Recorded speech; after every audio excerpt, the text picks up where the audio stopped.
fables and sounds of the Nigerian stories.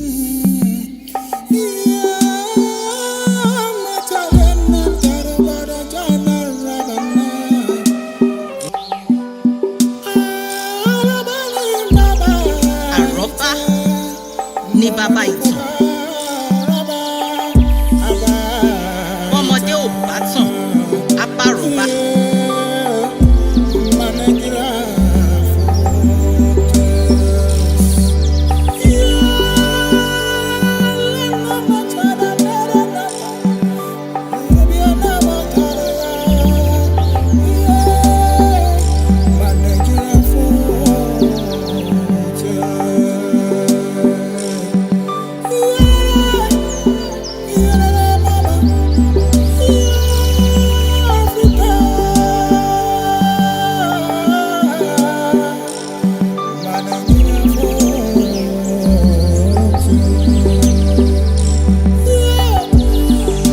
Nigerian folk tales.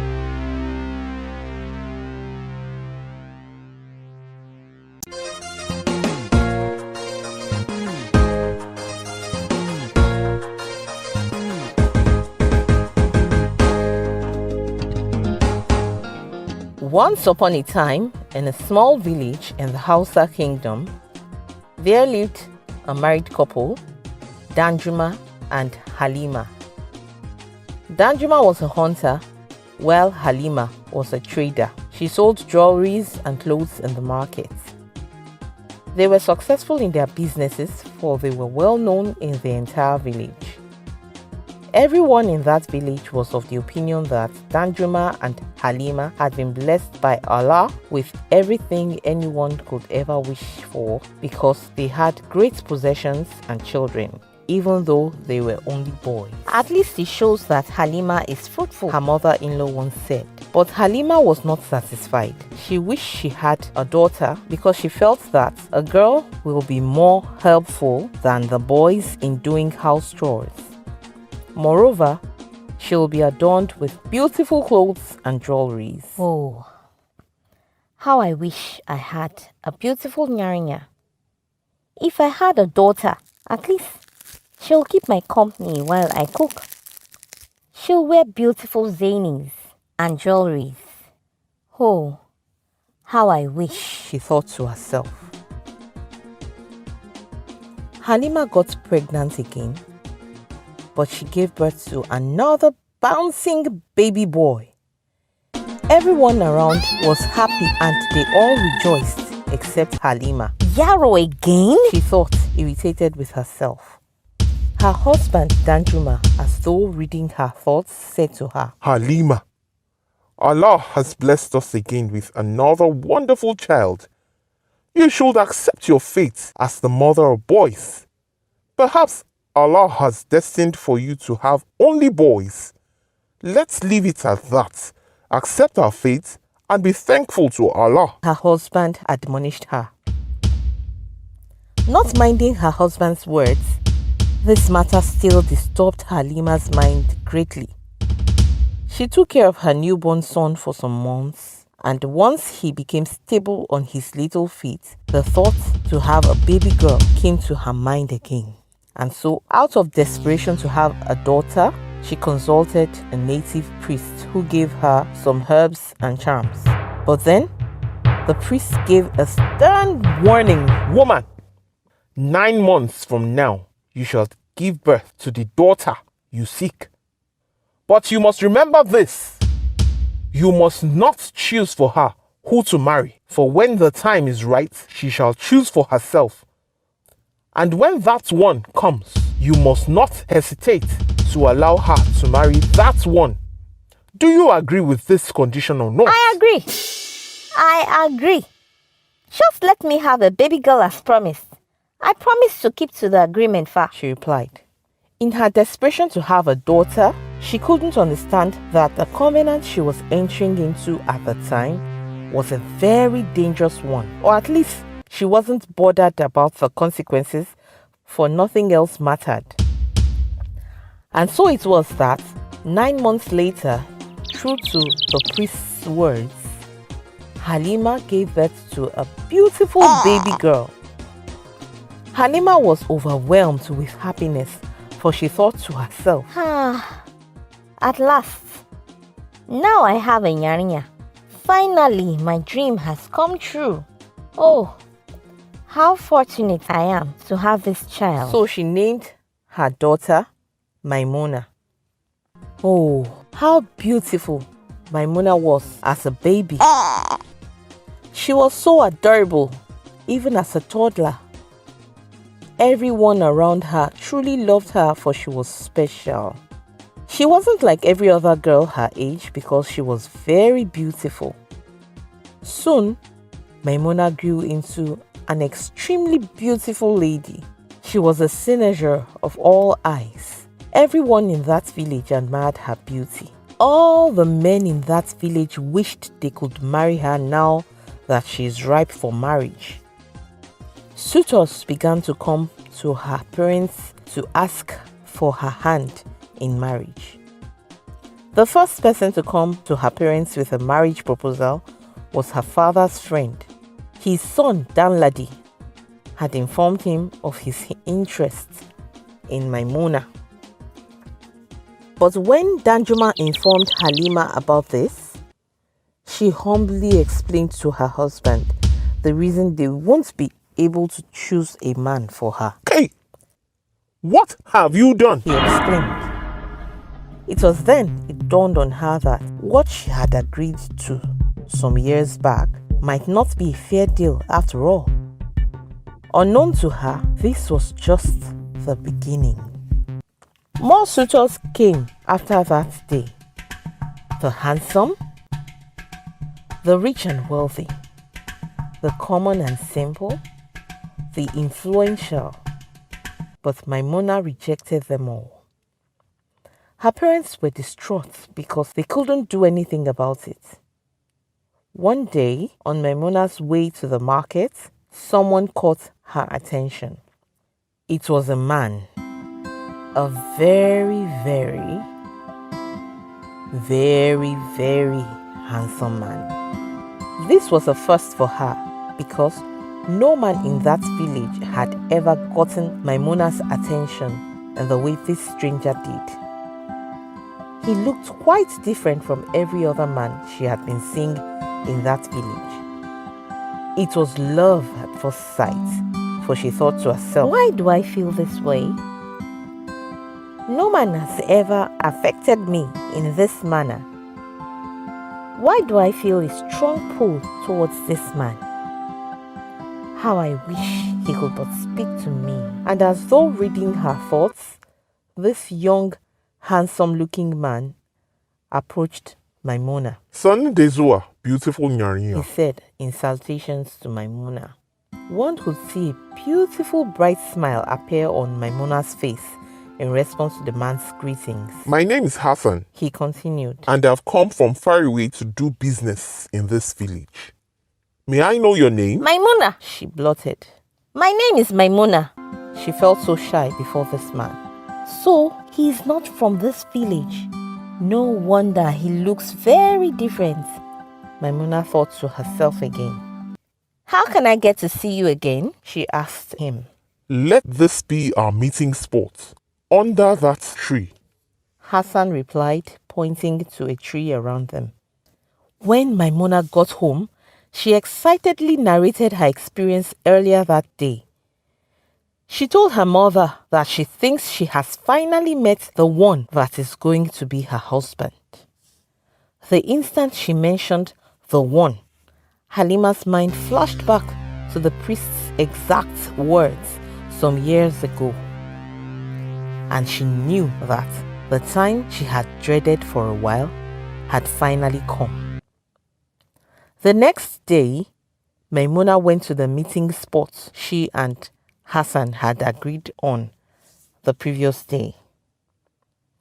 And when she didn't see him on time, Leo, she started singing. Malio, da malio, malio, malio, da malio dawa, malio, kaje inane, malio, kaje ilori, malio, yoshizaka dao, malio, sewa tangobe, malio, gobe da labari, malio, jivi da labare, malio, da malio, malio, malio, da malio nawa, malio.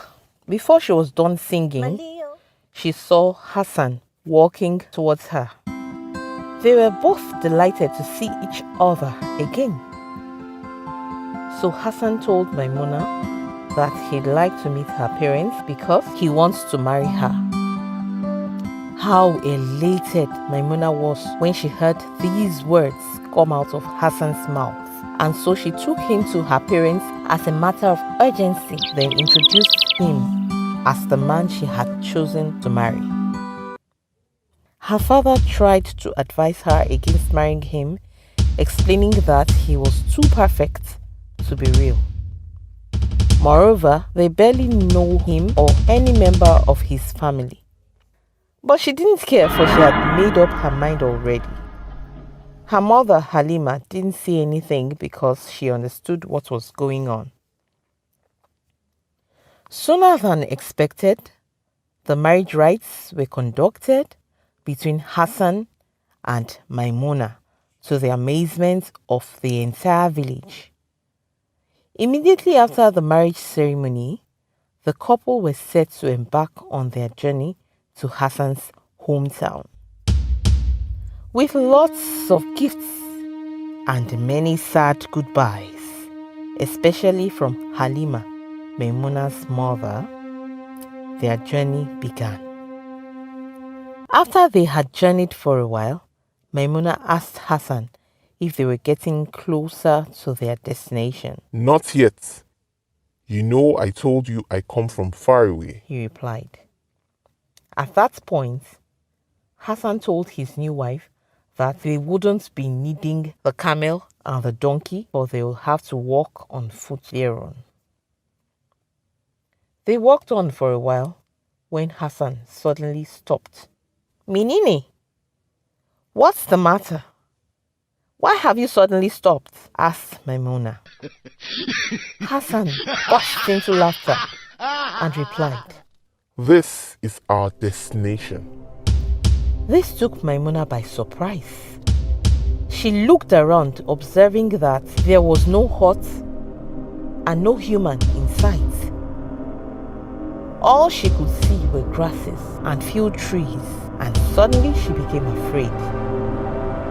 But before she could turn around to ask what they were doing in the middle of nowhere, Hassan had turned into a very big snake. Terrified, Maimuna screamed on top of her lungs, but there was no one to come to her rescue. What a tragedy. Maimuna continued to stare at the giant snake, shocked, confused, and petrified. Not knowing what to do, she just looked on as she was thinking in her mind. How fast can I run? How far will I go before the snake catch up with me? Ya Allah, save me.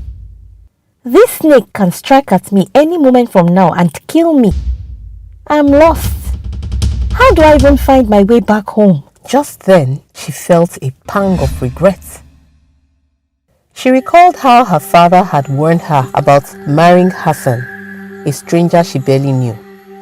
Oh, if only she had listened to her father. This is our destination.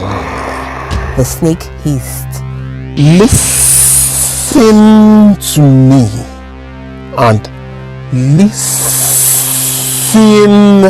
carefully. You are now mine to keep till I get tired of your beauty. Then I'll eat you. But for now, you'll live by my rules. And as it continued to talk, the snake transformed into a human again.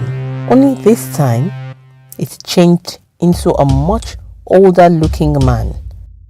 This man happened to be the same priest Maimuna's mother, Halima, had gone to in her search for a baby girl 19 years ago. But Maimuna never knew all this. Ya Allah! How could Hassan have turned into a snake and from a snake into this old man, she wondered.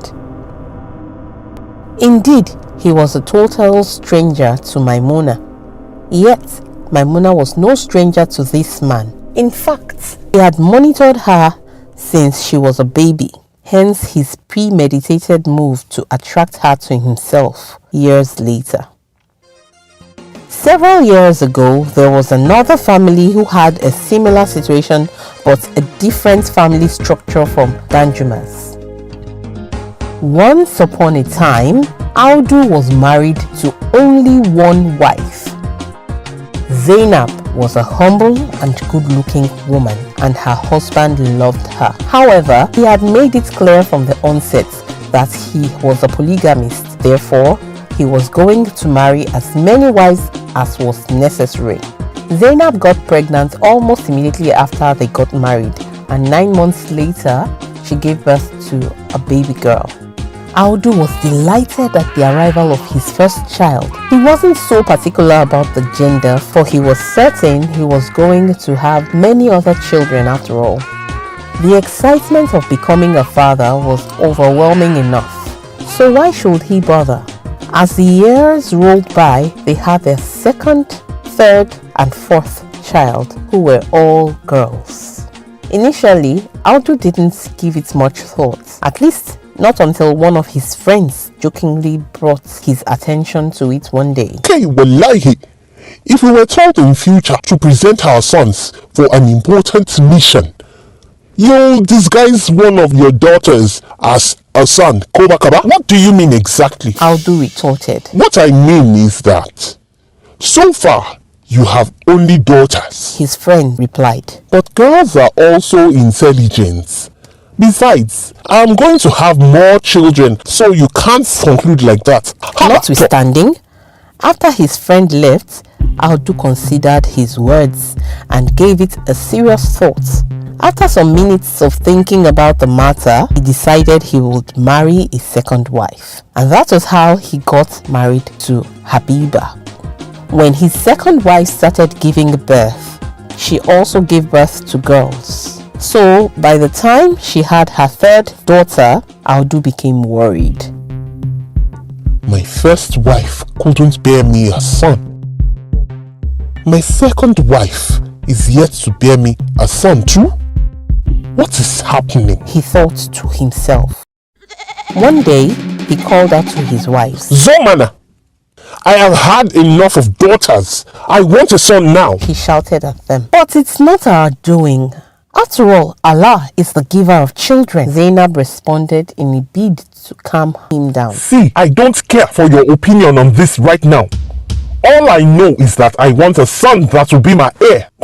As for Zainab, she was contented with the children God had given her. However, Habiba took her husband's words to heart and decided that she will try all she can to bear him a son. And so it was that, in her desperation to have a male child, she went to a native priest, the same one Halima visited, only that Habiba visited earlier than Halima. Therefore, at the time Habiba went to the native priest for a solution to her dilemma, he told her that she'll have to come back in 3 days. By then, the herbs will be ready for you, he said. So Habiba returned to her home, hopeful as she looked forward to collecting the herbs in 3 days' time. Meanwhile, after she left, the native priest kept thinking of how he would make her have a baby boy. Although I have magical powers, I am not God who has the power to give children. These fools who come to us do not know that there is a limit to what we can do. If only I can find a baby boy from another womb to swap with hers. Some hours later, Halima was seated in front of the priest as she explained to him how desperately she wants a baby girl at all costs. Of course, This was what he needed after all. Now I have got 2 babies to swap. He thought as he smiled mischievously. He concocted some herbs and potions, then gave it to her with a stern warning. Woman, 9 months from now, you shall give birth to the daughter you seek. But you must remember this.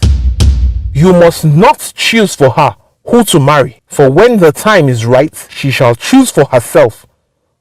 And when that one comes, you must not hesitate to allow her to marry that one. Do you agree with this condition or not? I agree. Just let me have a baby girl as promised. I promise to keep to the agreement, Fa. She replied. After she had left, the priest laughed wickedly and said, Ignorant woman.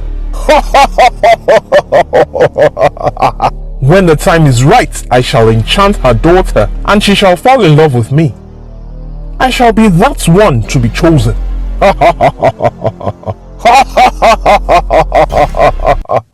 No wonder he transformed into Hassan 19 years later and bewitched Maimuna so that she was attracted to him like moth to flame. As for beautiful Habiba, she returned as expected to collect her portion from the priest. She also had to agree to a condition attached to the promise given to her.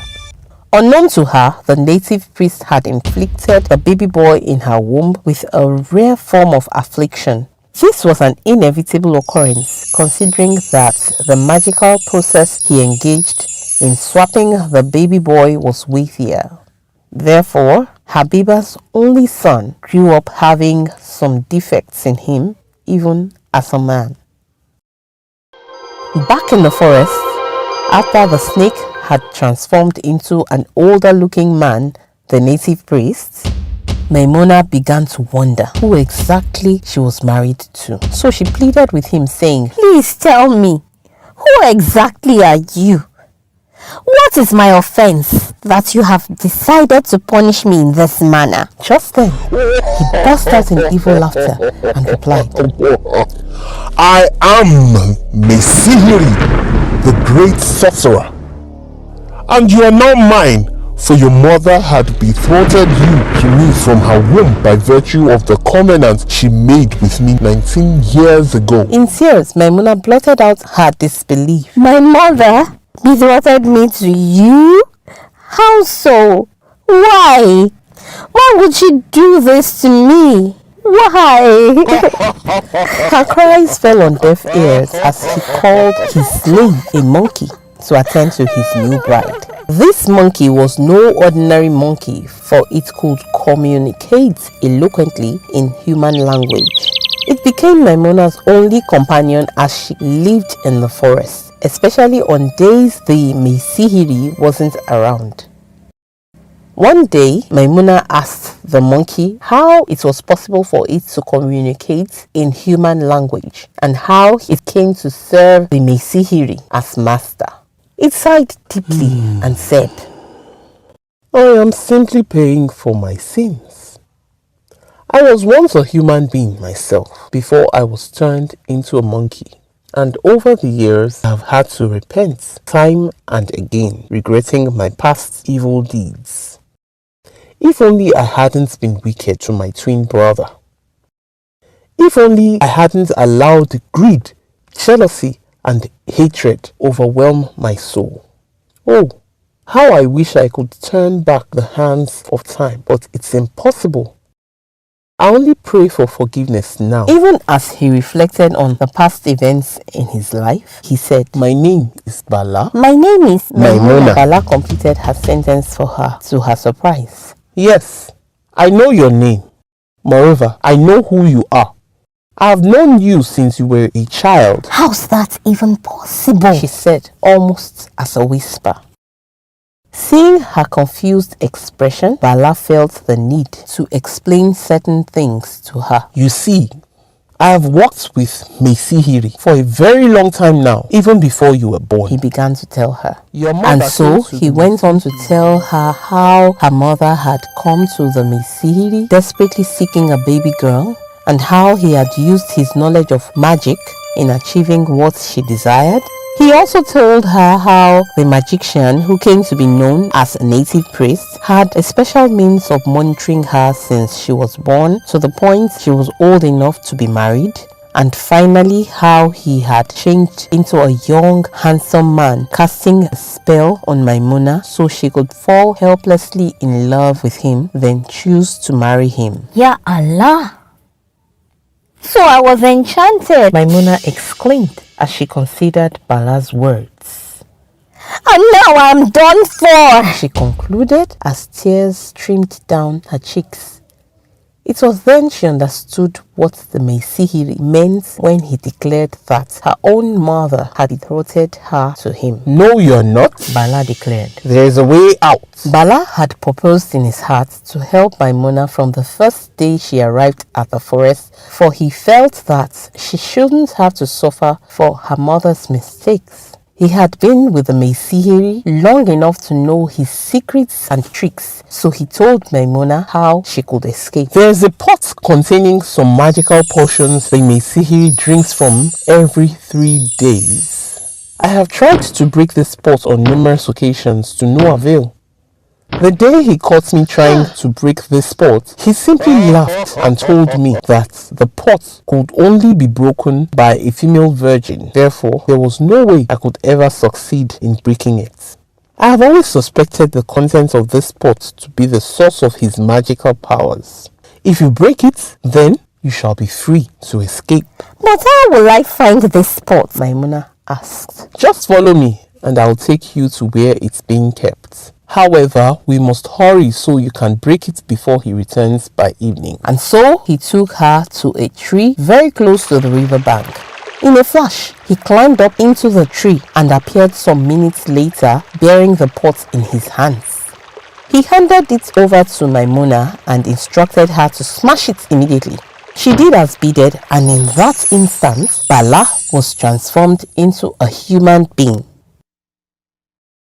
Apparently, the spell of being in his monkey form could only be broken the day he will genuinely help a human being. Of course, this condition was known by Mesihiri, but he didn't tell Bala about it because he wanted Bala to be his slave forever. From where he was seated in his shrine, the Mesihiri was struck to death by thunder and lightning.